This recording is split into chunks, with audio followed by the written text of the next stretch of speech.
We begin today at the Mishnah on Daf Tzadik Tes Amud Beis towards the bottom of the Yomud. Zok the Heilige Mishnah. Shuma Dayanim. The judges, a Bezdin that's evaluating a property and selling it. So simply this would be speaking about, like we learned before, regarding collecting a Kesubos for a Isha, that's an Almana. Or it could also be speaking about a case of a loan, where Bezdin is evaluating a property to collect it for a loan. Shepicha sushtos or hisifishtos. So they reduced the value of the property a sixth less of its true value, or they added to its value a sixth more than its true value. Mechram batel. So the sale, the Bezdin, the evaluation that they made was not accurate. This mistake was a sixth, either more or less. In other words, either going more than its value or less than its value. So mechram batel. So the sale of the Bezdin is nullified. So the chiddush over here is that when the Bezdin makes this mistake, they're doing this as a shlichus, either for the Isha or for a Bal Chayv to sell. So when it comes to a Bezdin, only if the mistake was in a shtus, then the mecher is batel. Rab Shimon Gamliel says, mechran kayim. Even if the mistake was in a sixth of the value of the property, the sale still takes effect. But as we'll see soon in the Gemara, even according to Rab Shimon Gamliel, it doesn't mean that even if they made a mistake that's very big, we'll see soon, the Gemara will say, even according to Rab Shimon Gamliel, there's a limitation to this. But Rab Shimon Gamliel gives a svara. In Cain, if you're going to say that when Bezdin makes a mistake in the value of in the sixth of its value, ma koyach Bezdin yafeh. So this that Bezdin has the power to go and to sell, to evaluate, what's the special power that Bezdin is being granted? So it must be that Bezdin has more of a koyach than other people. Avol, however, im also getes bikoires beinayem, if the Bezdin gives out a notice which is bikoires. Bikoires means people could come and inspect the property. Basically, Bezdin is auctioning off this property. The word beinayem, some are not good as this word beinayem. It's not clear what this word beinayem means. But the point is that Bezdin gives out a notice. Everyone should come and inspect the property and offer a price. So then, afilu machru shavim mana b'masayim. Even if Bezdin sold a property that's only worth one mana, they sold it for double the price. So shavim masayim b'mana, or it was worth 200 and they only sold it for 100. Mechran kayim. The sale takes effect because once they made such a notice and it's an auction, so then whatever price they got for it, it's the best price that they were able to get. Again? Why are they doing it? Why are they shouting up the field? To sell the properties of Yisayimim, to collect the Kesubos for Isha, or like I said, it could be regarding any Bal Chayv that needs to collect a loan from a loiva. The question was asked, Shliach Keman, a Shliach that makes a mistake, so who do we compare the Shliach to? So we had before in the Gemara, when it comes to an Almana, that when she makes a mistake regarding selling the properties of Yisayim, even if she made a tiny mistake, so the whole sale is batel, like we learned before. There was only a dinner, and she made a mistake, she reduced the value even of one dinner. Nevertheless, it's batel. That's the halacha we learned in the earlier Mishnah. Here in the Mishnah, regarding the Bezdin, it says that only if they made a mistake of a shtos, then the mecher will be batel. So the question is, a shliach, does he have the halacha like an almana, or does he have a halacha like a Bezdin? Now, in the lashon of the Gemara, when it says shliach, it's not clear what kind of shliach we're talking about. Rashi doesn't spell out anything. It looks like we're talking any shliach, person that sends a shliach to go and sell a property for him. But Tosfos says, according to one pshat in Tosfos, it's not talking about any shliach, because any shliach would for sure be like an almana. The Gemara before brought that a shliach, we say l'tkunish darticha, that only if he does exactly what's for the benefit of the mishaleach, the sale takes effect. But even any mistake, even less than a shtos, so the mecha should be batel. So Tosfos in one pshat says, when it says there's shliach, the Gemara means a shliach of a Bezdin. Usually it's the Bezdin itself, the three dayanim that are there, that oversee the evaluation, and therefore we say that only if it's a shtus, the mecher is batel. The question is, what's if Bezdin sends a shliach, and the Bezdin itself is not overseeing the evaluation? That's Tosfos' pshat. Okay, so the Gemara brings the machlokes here. Rav Amar Rav Nachman.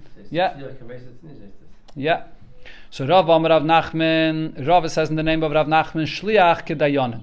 The halacha of a shliach is the same like the dayanim, that only by a shtos, only if the mistake was in the value of a sixth of the property, then it'll be batel. Rav Shmuel bar Bizna Amar Rav Nachman. Rav Shmuel bar Bizna says in the name of Rav Nachman, Kalmana. the shliach has the halacha like an almana, whatever the mistake was, even a tiny mistake, the mecher will be bottled. So the Gemara explains now the svaris, the reasons for this machlokes. Rav Nachman shliach kedayanin. So Rav said that the halacha is a shliach is like a dayan. Why should we compare shliach to the dayan? Because ma dayanin lav lididhu, just like in the case of the dayanim, they're not evaluating and selling this property for their own sake. They're doing it for the purpose of whoever has to collect from here. So av shliach, so too when it comes to the shliach, nami lav lididei. He's not doing this for himself. He's doing it for someone else. So therefore we compare him to the bezin, just like a bezin that does for someone else. There's sort of more of a leeway, even with a mistake, up to a sixth, the mecha will not be bottled. The same is with a shliach. Lafuke almana, that excludes an almana, the lidida. What she's selling, what she's doing is for her own sake. Rav Shmuel bar Bizna Rav Nachman, Rav Shmuel bar Bizna says in the name of Rav Nachman, kalmana. That no, we compare a shliach to an almana, because ma almana yechido, just like an almana that's selling, she's doing this alone, she's one person doing this alone, av shliach yachid. So too by a shliach, he's doing this alone, and therefore what he does, he has to be more careful, and if he sells and makes a small mistake, it'll all be bottled. Lafuke bezdin derabim ninu, which excludes bezdin. Bezdin is coming, and it's many. It's 3 dayanim, a bezdin together. So over there they have a stronger koyach, and therefore only if it was a mistake, a sixth, according to the Tanakama, will it be bottled. The halacha regarding this machlokes is shliach ka'almana. A shliach has the koyach like only like an almana, and any mistake, the sale will be bottled. But the question is regarding this halacha of the shliach. Why is this any different than the halacha of the Mishnah that we learned and we had just before as well in the Gemara regarding a person that sends a shliach for trumah? The Mishnah says in Masechta Trumah, a person says to this shliach, say you try, go out and take trumah for me from my produce. So Tayrem Kadas Balabais, he gives the trumah like the way he estimates this balabas, what kind of person he is. Is he generous? Is he stingy? If he doesn't know what kind of a person this is, what the balabas would want to give, so then Tayrem Bebeininus, he gives the average amount, which is a 50th. Echad Mechamishim. Piches Asara, if he gave a tenth less, he gave a 60th, or a Haisef Asara, or he gave a 40th. Trumase Trumah. The trumah takes effect. That's the range of the amount that Chachamim instituted to give trumah, from a 40th to a 60th. So what do we see over here? Even if the shliach makes a mistake in giving trumah, but it was a tenth less or a tenth more, the trumah takes effect. So why over here do we say regarding a shliach that when he sells a property that is just like an almana, that even a tiny mistake, the sale is null and void? And says the Gemara, Hassam over there, Kiv in the Ikke, the Tayrem Bain Ra. Since there are people that give with a stingy eye, Vike the Tayrem Bain Yafe, and there are people that give with a generous eye. So Amalei, he can say to the Balabas that sent him, Lahachi Amadaticha. This is how I evaluated your opinion, what you wanted to give. In other words, since the Mishaleach didn't tell him when he appointed him what he wants to give, so therefore the Mishaleach himself is showing that he's relying on the shliach to give what amount is normal to give, and what's included in what Chazal said you can give. So therefore he can say, you didn't tell me, so I have the full right to evaluate your opinion the way I understand it. Aval hacha, but over here when you come to sell a property, toso, over here it's a mistake. There's a market value for the property, and you sold it, you made a mistake, so even a tiny mistake, the halacha of the shliach will be like an almana, and the sale will be bottled. Amalei, so therefore, this is a continuation of the answer. So Amalei, the Mishalech says to him, Lo yibayalach lemiti. You shouldn't have made any mistake. Amar Ravuna Bachanina said, regarding the machlokes in the Mishnah, so again, the Tanakama said that if Bezdin makes a mistake up to the amount of a sixth, by that amount, not less, but the amount of a sixth, so then the mekach will be bottled. Shimon Gamliel says, even if their mistake was a shtos, a sixth, the mekach is still kayam, because there's a special power that the Bezdin has. So the Gemara says, Rav Nachman said, again? We'll see, the Gemara is soon going to say. Rav Nachman said, Halacha kedivre chachamim. The halacha is like the chachamim that say that if the mistake was the sixth, that the mekach is bottled. Fragt the Gemara, did Rav Nachman actually say this? For less Rav Nachman, does Rav Nachman not hold ma koyach bezdin yafe, this svara? But Rav Shimon Gamliel says that we have to empower the Bezdin more than any other person. Does Rav Nachman not agree with this? V'homer Rav Nachman o Mashmuel. But Rav Nachman said in the name of Shmuel regarding the koyach of Bezdin as follows: Yisaymim shabo lachlik v'nichsi aviyim. Yisaymim that are coming to divide the properties of their father. So Bezdin mamidim lahen apetropis. Bezdin establishes and gives for the Yisaymim and apetropis, a caretaker, of baited and lahem chelik yafe. And the apotropos has to choose for the Yisaymim, each one of them, a good portion that he should get. So in other words, the pshat in the Gemara over here is, each one of the Yisaymim has, if they're ketanim, so they have someone that represents them from the Bezdin, that's going to make sure that they get a proper portion that they deserve. Then, higdilu, once these Yisaymim themselves become gedalim, so now yechaylim limchais, they could come and protest and say, the portion that I was given is not for my benefit, this is not for what I want. There's a mistake, there's something that's not accurate, I didn't get fear. But Rav Nachman himself argues and says, even after they become gedalim, they cannot protest and change the way it was divided through the apotropos that Bezdin appointed. And the svar he says is the imkain. If you allow them to come and protest when they become gedalim, so makayach Bezdin yafe. So what power are you giving here? What's accomplished here that the Bezdin is appointing an apotropos to get this chalukah done? If they could anyways protest later, so it's sort of just a temporary thing. It's not anything that's permanent. But the idea of an apotropos is to represent the Yisaymim, and this will be the proper chalukah, and you can't change it later. So here we clearly see that Rav Nachman holds of this idea that once you have Bezdin dividing, then there's a very strong power to what Bezdin does, and you can't change it. So why wouldn't we say the same over here regarding a property that was evaluated by the Bezdin and there was a mistake, and here Rav Nachman is not paskening like Rav Shimon Gamliel that uses this svar of Ma'koyach Bezdin Yafe. And says the Gemara, you can't compare. Like Kashya, there's no question. Ha the Toh. Over here in our Mishnah, the case is that the Bezdin evaluated the property and there was a mistake. So therefore over here, the power of the Bezdin is not in a case when there was a mistake. And over here, when Rav Nachman said that the Yisaymim, when they become Gedalim, they can't change the way it was divided, it's Deloit Toh. Because there was no mistake in the way it was divided. Everybody got their fair amount that they deserve. So therefore the Gedalim, the Yisaymim, when they become Gedalim, cannot come and protest and try to change it. Fragt the Gemara, but how could you explain Rav Nachman this way over here? If there was no mistake in the way it was divided, so then what does it mean over here when the Tanakama says that the Yisaymim could come and protest that they want to change if they got their fair amount? What exactly is it that they're asking for? And says the Gemara, Beruchais. Yes, they got a fair amount. It was actually divided properly, but they could say that the area, the place, the side that they got, they want to change and get on the other side. And the reason is, as Rashi explains, let's say this person, this Yasim, he got a certain property as an inheritance on the other side. And now they gave him a property that's far away, so he has it on two opposite sides. It's not convenient for him to go and have a property here and there. So he comes and he protests and he says he wants to change the division, that he should have the property on the same side where he has another property. Kiyasar Avdimi Omar, when Avdimi came, he said as follows, that Maisa, there was a story, and there was a shaila about this, when Bezdin evaluated and they made a mistake, and the mistake was a shtus, a sixth, and the question is the sale bottle or not? And Rabbi pasking like the Chachamim, because the mistake was the sixth, so the sale is bottle. Amalafonov. So now, Prata b'noish Rabbi Eliezer shel Rabbi Elazar, that is Ben Prata. So this Tana by the name of Prata, the son of Rabbi Elazar, which was the son of Prata as well, which means that Ben b'noish Rabbi Prata Gadol, the grandson of Prata, is Einakel, is from the grandfather, which was called Prata HaGadol. So the way to read this Gemara over here is not Ben Benoi. When it says Ben Benoi Shara Prata HaGadol, it doesn't mean that Rabbi Elazar ben Prata was the Ben Benoi Shara Prata HaGadol. What the Gemara is saying is that Prata was the son of Rabbi Elazar, which was the son of Ben Prata, and therefore it comes out that the Einikel Prata was Ben Benoi Shara Prata HaGadol. That's what Taisus explains here. So he said to Rabbi, in Cain, Ma Koyach Bezni Yafa.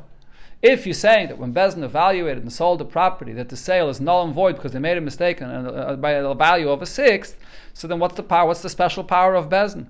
In other words, Rav Prata was saying we should paskin like Rav Shimon ben Gamliel. And after Rebbe heard his taina, his argument, so Rebbe Taka returned the psak din, and he said that the sale is in effect. That's the way Rav Dimi repeated the incident that happened. So the Gemara now says Rav Dimi masni hachi. Rav Dimi brought the story in this version that Rebbe already paskin like the Chachamim, and then Rebbe changed the psak after Rav Prata asked him. But Rav Safra masni hachi. Rav Safra said that the story happened as follows: that Maise, there was a story that happened when Bezdin evaluated and made a mistake. Ubikish Rebbe lasses kedivrei Chachamim. Rebbe wanted to paskin like the Chachamim, and even before he actually paskin, Amalafan of Prata, Benoisha Rabbi Elazar ben Prata, which means that that Prata is Ben Benoisha Rabbi Prata Gadol, that he's the grandson of Rabbi Prata Gadol. Im Kema Koyach Bezdin Yafe. What's the power of Bezdin? Meaning you should paskin like Rabbi Shimon ben Gamliel. So Loi Asa Rebbe Samaisa. According to this version, so Rebbe never paskined like the Chachamim. He wanted to, but because he brought up the opinion of Rab Shimon Gamliel, so he never ended up paskinning like Rab Shimon, like the Chachamim. He paskined like Rab Shimon Gamliel. So Gemara now wants to understand the difference between these two versions, whether Rebbe actually paskined like the Chachamim and he changed the psak, or he didn't paskin. He wanted to paskin and he didn't because Rab Shimon Gamliel's opinion was brought up. So Leime shall we say, Baha kamiflagi. The argument between Rav Dimi and Rav Safra, how the story happened, they're arguing in the following. Mar Savar Ta Bedvar Mishneh Chayzer. That according to Rav Dimi, if you make a mistake and something that's written in the Mishnah, so you can retract the psak. So therefore over here, Rebbe paskin like the Chachamim, but it's a Ta Bedvar Mishnah because he should have paskin like Rav Shimon Gamliel, especially as Rashi says, Rav Shimon Gamliel gives a reason to his psak din. So that's a strong reason. So therefore, this is a dvar mishnah that he made a mistake in, and therefore, chayzer. You have to return the psak din. But according to Rav Safra, ein a chayzer. Once you paskin, even though you made a mistake with dvar mishnah, but the psak remains. So what happens in such a case when the psak remains? The dayan himself that paskined is going to have to reimburse whoever it is that he paskined wrong. He's going to have to give him back money from his own. But the actual psak is going to stay. So therefore over here, Rav Safra says it can't be that there was an actual psak and only afterwards Rebbe retracted, because even if it was Tah B'Dvar Mishnah, Ein a Chayzer, he would have not retracted the psak. Therefore Rav Safra said the story was that he wanted to paskin like the Chachamim, but he did not yet.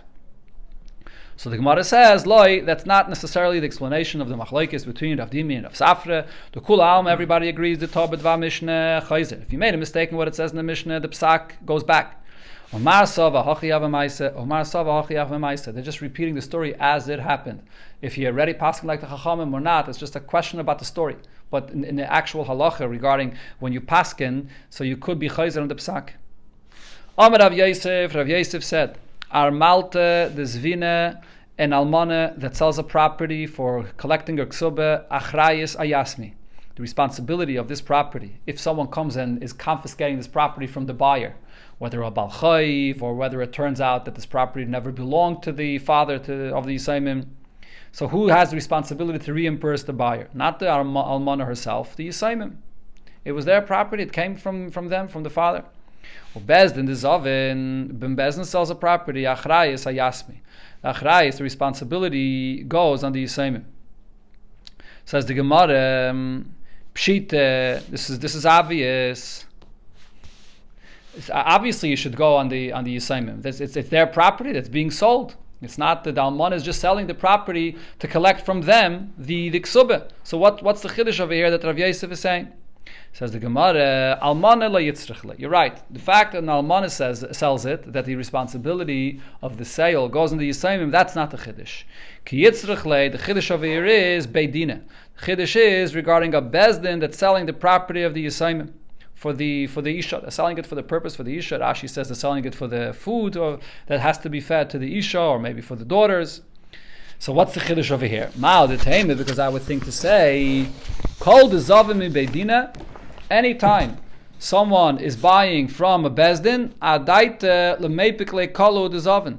So over here, what happens when bezdin sells? Bezdin sells and bezdin announces and makes an auction, and therefore the lekayach, he knows that he's sure in his mind that this property that Bezdin is selling is safe and secure, and no one has to take any responsibility for me. So he's buying this property thinking that I accept the sale even if I will not be reimbursed. He doesn't even need anyone to take achrayus. He's so sure that if Bezdin is selling it, that no one will come ever to be ma'ared on this property. So therefore, there's no achrayus for this.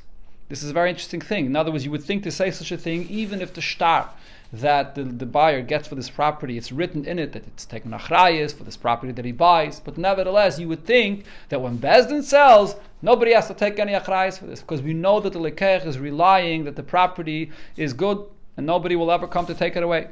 So kamash malan, so the chiddush over here is that there's still an achrayus that has to be taken for this property if it's confiscated, and the yisayim take an achrayus. So the main chiddush over here is not that the yisayim take achrayus as opposed to Bezdin, but the ikar chiddush is b'chlal, the whole idea that you still have to take achrayus for such a property, even though there's a svara to say that the lekeach is not expecting this at all. Rav Shimon Gamliel So Rav Shimon Gamliel said in the Mishnah, even if Bezdin makes a mistake in the value of the property, a sixth in its value, still the sale takes effect. Now, at kama, so up until how much could Bezdin make a mistake, and we'll say that the property, the sale is still in effect. Up till half, if the mistake was up to half of its value. That till that point. But if it's more than this, then even the Bezdin that made a mistake, the sale will not be in effect. Tanya Nami Achi, we learned this in a Braisa as well. Rab Shimon Gamliel said, Bezdin shemachru shava mesayim b'moneh. Bezdin sold a property that's worth 200 zuz, they sold it for half of its value. Oy shava moneh b'mesayim, or a property that's worth only 1 moneh, and they sold it for double its value. Mechran kayam, the sale takes effect. Omer Ameimah mishmei Rav Yosef, Ameimah said in the name of Rav Yosef, Bezdin shemachru b'lo yachraze. Bezdin that sold a property without hachraze, without auctioning it and announcing it. Nasu kemi shetov b'dvar mishneh. This is considered to be that it's as if it becomes like they made a mistake in something which it says in a mishneh, and v'chayzrin, and therefore the sale goes back. That was the statement that Rav Yosef said. In the name of Ameimah said the name of Rav Yosef. Frag the Gemara, nasu. You're saying that in such a case, it's like they made the mistake in something that it says in the Mishnah. Vaday tov, most definitely this is a mistake, and there's actually a clear Mishnah that actually says this. But there's a Mishnah that says, Shoma Yisayim. When Bezdin is evaluating a property for the Yisayim to sell this property, to collect from them, Shloishim Yom, they have to announce this, the auction is for 30 days. B'shoma Hektish, when Bezdin is announcing and to sell a property from Hektish, so Shishim Yom, so you have to announce it for double, for 60 days. Umachrizim, ba'bayker or be'erev, it has to be announced in the morning and the evening, so that people should have time to come and see and evaluate this property. So this is a clear Mishnah. So why are we saying that it's as if he was toyib b'dvar Mishnah? And says the Gemara, Imahi, if it was just that Mishnah, Hava Mina Hanamil Shliach.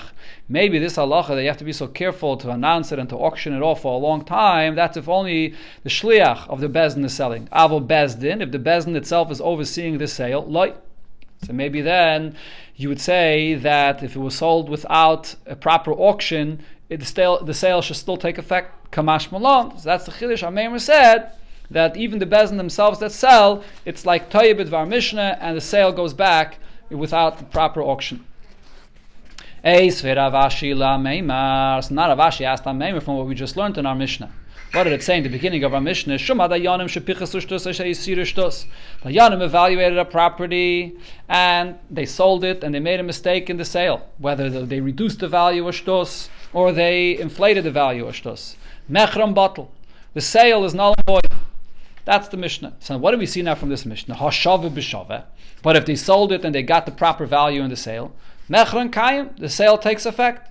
So my love, don't you think the pshat over here in the Mishnah is the lo yachras, that there was no auction? They didn't announce the price of this when they were selling it. And still we see the Mishnah is saying that the sale takes effect. So Bezdin does not have to make an auction. Says the Gemara, loy. No, that the Mishnah is not speaking about without an auction, but the achras, there was an auction done. But the Gemara says, but you can't say that because in the seif of the Mishnah, there it speaks about Bezdin making an auction. So reisha b'deloy achras. So we understand that in the reisha of the Mishnah, there was no auction. What does it say in the Seif of the Mishnah? The Ktani Seif, in the Seif of the Mishnah, it says, Im osu yigeres b'kaides, if they send out a notice for people to come and inspect the property. So this is the auction. Bezdin is announcing, so then even if the sale was in the value, it was whether half its price or double its price, because they made an auction, then whatever it is, the price was paid, the sale takes effect. So you see that the Seif of the Mishnah, there was an auction. But in the Reisha of the Mishnah, there was no auction, and if the sale without an auction was for its proper price, the sale takes effect. So you see that Bezdin does not have to make an auction. Ella says the Gemara, you're right, La'olam, we must say, b'deloi achros, that the Reisha of the Mishnah is without an auction. But v'loi kashya, it's not a question from the halacha that Meimer said, based on the Mishnah that was quoted there from Masechta Erechin, that Bezdin does have to make an auction. Kan b'dvarim shemachrizin alein. Over here we're speaking about things that usually there's an auction that's made for them. So for that, Bezdin has to make an auction. But then there are certain items that Bezdin sells from the Yisayimim that it's not customary to make an auction for them. Adarabah, the auction could actually be counterproductive. And that's what the Reisha of our Mishnah was speaking about. Therefore, Bezdin is selling without an auction. And the Gemara explains, the following are things that are sold without an auction, or avodim, if you're selling slaves, any movable valuables, or documents that you can collect with them, documents that have value. And the Gemara explains why. Avodim, when you sell a slave, you don't want to make an auction. Time in my, what's the reason? Shema yishmu v'yivruchu. These slaves that realize that they're being sold, so they might just run away. So the sale is the auction is counterproductive. Metaltel in the shtaris, if you're bringing movable, valuable items or shtaris documents to make an auction, so there's a concern shema yignavu. This is something that could be stolen. People come, there's a big it's made publicly, and there's a lot of people there, so it might be stolen. So in such a case, you don't make an auction. Another answer why in the Reisha of our Mishnah there's no auction. There is a time period. There are certain things that there's time to make an auction for this. And then there are certain properties or for certain instances where there's no time to make an auction. What is this? We had this once before in the Gemara. It says the Amri Nerdoi said lekarge. If you have to sell from the properties of the Yisayim in order to pay the head tax or the mezayne, in order to feed. You have to feed the Yisayimim, or you have to feed the Almaner, the daughters, or the Kvura, or to be able to bury someone, to have money to bury. For these things, there's no time to waste, so therefore it's sold without an auction. That's what the Reisha of our Mishnah is speaking about. A third answer is Kan b'mokim shemachrizin. There is a place where the minig is, where the properties are sold with a auction, and Kan b'mokim shemachrizin. But then there's a certain place where the minig was that they sold dafke without an auction. Rav Nachman said, the Bezdin that was selling properties for a Yisayimim, they never sent out a notice about an auction for this sale. So what's the reason? Why would they not make an auction? So he thought the reason is Mishum debiki b'shuma. The reason is because there's no need to make an auction. Over there, everybody knew exactly what the price of the property is, and that's what the price is, and that's what they sold it for. But that wasn't the reason. Rav Yosef bar Minyomi said, L'didi mefarshali. It was told and explained to me, Minei Rav Nachman. Rav Nachman himself explained to me why in Erdah they did not make an auction. Because people would say, look, it became like an embarrassing thing. People that went and bought these properties that was being sold from the Yisayimim, people said, you're taking properties from the Yisayimim that have no money, and then you said that they're forced to sell their properties in order to be able to give a kesubos or to feed themselves. So it became an embarrassing thing to buy these properties from the Yisayimim. So therefore no one wanted to buy in an auction. So therefore they sold it without an auction.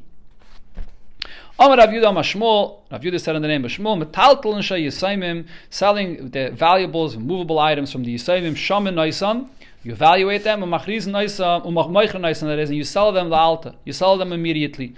You don't wait to find a time when there'll be a marketplace where more people are there. Right when the father passes away, you evaluate those items and you sell them immediately. Rav Chisda said in the name of Avimi, you sell them at the time when there's a marketplace, when people are coming so then that's the right time and you'll get a better price for it. There's no reason to sell it immediately.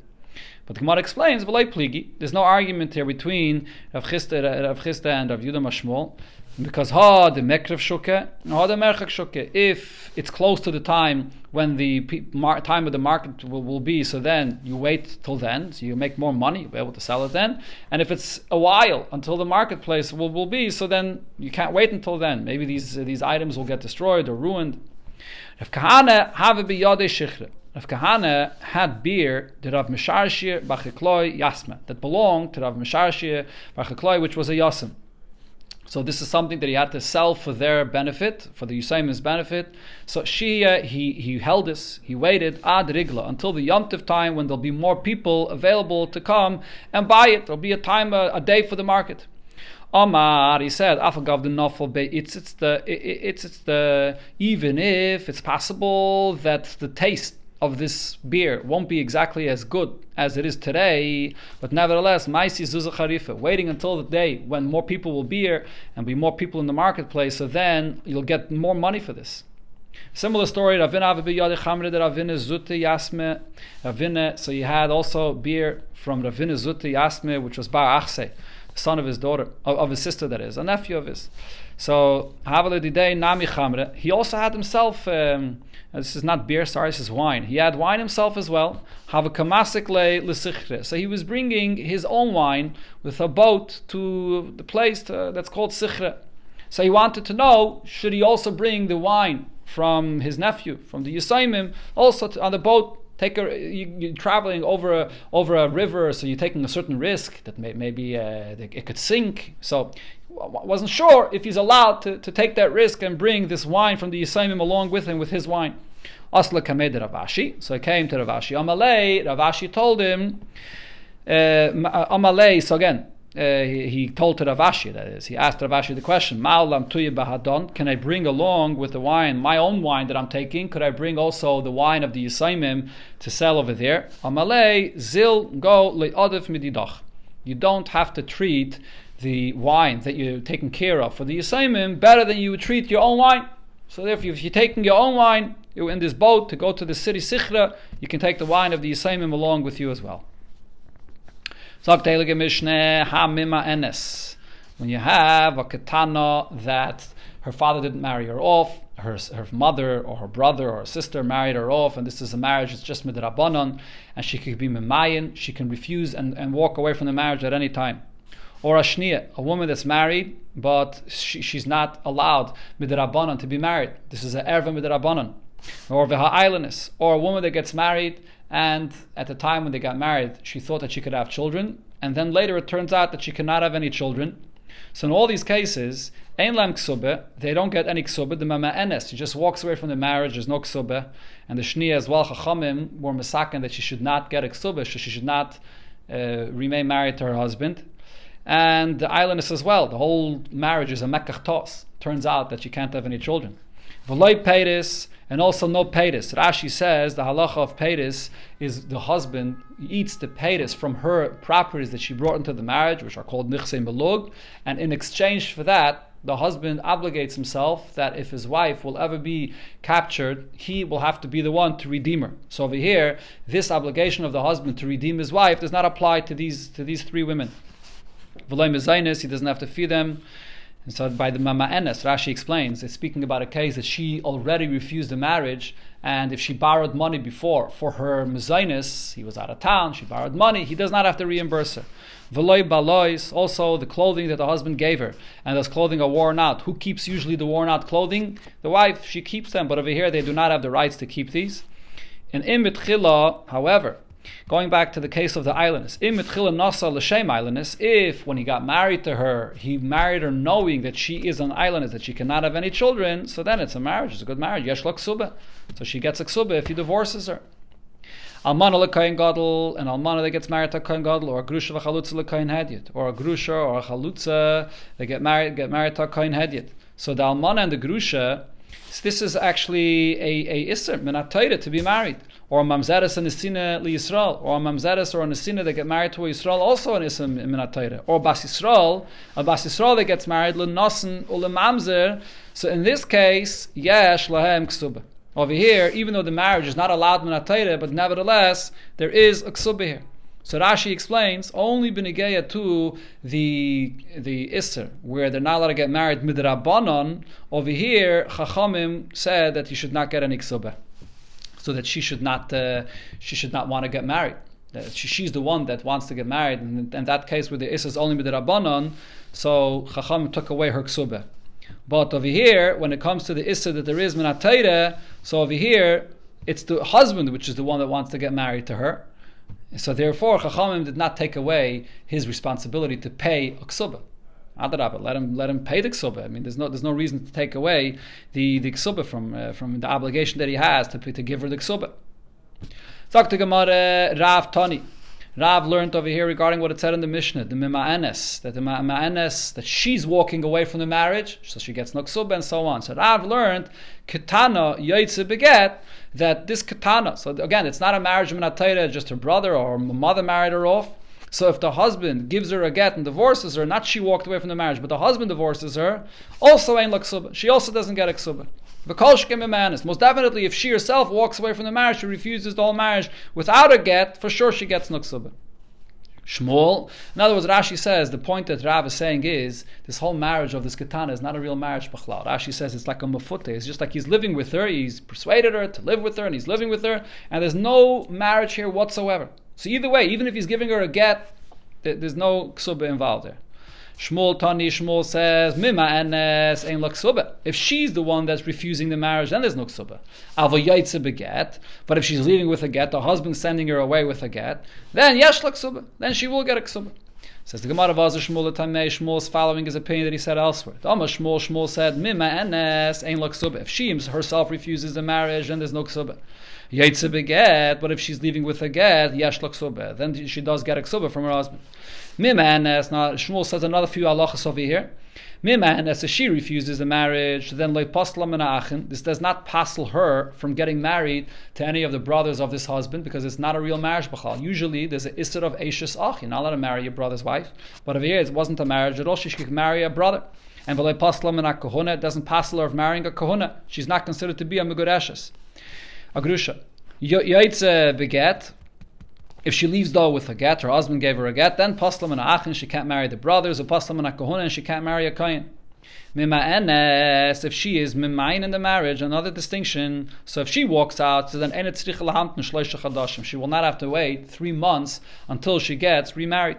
This is a takana chachama wa masakin that usually, if you leave a marriage, whether a grusha or an almana, you have to wait 3 months until you get remarried to know exactly who the child is from the first marriage or the second marriage. But if she's a mama'enes, since it's not a marriage at all, Chachamim did not institute this takana here. Yaitze beget, but a ketana that's leaving, her husband gave her a get, she will have to wait 3 months. As she explains, even though there's no suffix that she became pregnant from the first husband because she's a ketana, but nevertheless, loiplug, Chachamim did not make a difference. Once this was with a get that she left this marriage, so the takana will apply that she'll have to wait to get remarried. So the Gemara now asks, so we see over here, this is Shmuel Tamei. We see over here Shmuel says that when it comes to this ketana, there is a difference if she's leaving herself, or her husband gives her a get. But now the Gemara asks regarding most of the things that Shmuel said over here, my kamashmala. What's the chiddush Shmuel saying? Tanina kulu. We learned all this in a Mishnah Masechta Yavamis. It says there, Amema'enes be'ish. If she refuses the husband that she's married to, he's allowed to marry her relatives. She's allowed to marry his relatives. And there's not passel of marrying a kohen. However, if he gave her a get, he will not be allowed to marry her relatives. She will not be allowed to marry any of his relatives. And this get, which is really only a get midrabanan, nevertheless, shall be possible to marry a kohen. So what's the chiddush and what Shmuel said? So the Gemara explains, Tzricha lahamtin gimel chadashim itzrichalei. This halacha that by a ketana that got a get that she will have to wait 3 months. This was the chiddush of Shmuel. The loitnan. That does not say clearly in the Mishnah there in Yavamis. That was the main chiddush of Shmuel. But now the Gemara comes back here to the machlokes of Rav and Shmuel regarding the ksubah. So again, the machlokes was Rav says when a ketana gets a get, she gets a ksubah as well. Shmuel said if she gets a get, then she Again, what did I just say? According to Rav, if she gets a get, she still does not get a ksubah, because the whole marriage is nothing. Shmuel says if she's getting a get, she does get a ksubah. Says the Gemara, Leimil ketanoi. Shall we say this machlekes of Rav and Shmuel regarding the marriage of this ketana is a machlekes of the following tanoim? Also in Yavam is there. Rabbi Eliezer says, Ein maisa ketana klum. The marriage of a ketana is nothing. Again, when the father is not here, so it's the brother or the mother that marries her off, it's nothing. Unlike a regular marriage, so the husband does not get a mitzvah she finds, not her income, to annul any of her vows. Yarsha does not inherit her. If he's a kayin, he's not allowed to be metamet to her like a kayin is allowed to his wife. The point, the rule here is as follows: she's not his wife for anything. However, if she wants to leave him, she will have to refuse the marriage. So Rabbi Eliezer says it's not a marriage at all. So this seems to be like Rav's opinion. Rav says that it's not a marriage at all, and therefore if the husband gives her a get, he will not have to give her a ksubah. However, Rabbi Yeshua says, Maisa ketana klum. The actions of a ketana when she gets married as a ketana is something. Therefore the husband will get her mitzvah of maisiyadeh and her income as well. He annuls her vows, v'yarsha, he inherits her, metamala, it becomes tamiter. Klalish davar. The rule here is, harei ki ishta l'chol davar. She is considered as his wife for everything. All the takanas chachamim that apply in the conditions of eksuba apply for her as well. But she's able to leave just by refusing the marriage. So this sounds like Shmuel. So lema shall we say Rav that says that the husband does not have to give her a ksuba. That's like what Rabbi Eliezer says over here. The husband gets nothing from her. All the conditions of the ksuba don't apply. The husband doesn't get any lost item from her and so on, and her income. So too the husband does not have to give her a ksuba. And Shmuel that says that if the husband gave her a get, he will have to give her a ksuba. So that sounds like Rabbi Yeshua's opinion. That says that it is considered to be a regular marriage, that the husband gets all the things that are the conditions of the ksuba the husband does get from her. So the Gemara answers, no, that's not necessarily the way we understand this machlekes of Rav and Shmuel. So the Gemara says as follows: Aliba de Rabbi Eliezer kula amalei pligi. According to Rabbi Eliezer, you're right. Nobody will argue that it's what Rav said will be true. Even Shmuel will agree that according to Rabbi Eliezer, that says that she does not have to give him anything the way it is in a regular marriage, for sure the husband doesn't have to give her a ksuba as well, according to Rabbi Eliezer. That no one argues about. So that's taka true. According to Rabbi Eliezer, Rav's shitta will be right that he does not have to give her a ksuba. Ki pligi aliba de Rabbi Shua. But we could still say that the argument in Rav and Shmuel, whether if he gives her a get, will he have to give her the ksubah, that will be an argument according to Rabbi Shua. Shmuel ke Rabbi Shua. So Shmuel is obviously like what Rabbi Shua said. Just like Rabbi Shua said that what comes from the wife to the husband, whether a mitzvah, whether income, all these different things from the wife to the husband, you don't get in the case of a katana. So too from the husband to the wife, he doesn't have to give her a ksubah. But Rav says there's a distinction. At kan lekam Rabbi Yeshua hasam ela midida lididei. When Rabbi Yeshua says that by a ketana, that the marriage is considered to be a marriage, that's regarding the obligations from the wife to the husband. Since this whole marriage of the ketana is all for her benefit, so that she should be able to get married, and people shouldn't treat her as hefker. So her obligations to her husband, that Rabbi Yeshua says, are in effect, that she has to give him the mitzvah, her income, and so on. However, the obligation from the husband to the wife, which is the ksubah, loi, that Rav says, Rabbi Yeshua will agree that the husband does not have to give the ksubah to the wife. The whole thing was instituted for her benefit, but we're not going to obligate the husband to give a ksubah for the wife, because really the marriage is not a marriage at all. So the machlokes between Rav and Shmuel could be all in Rabbi Yeshua's opinion.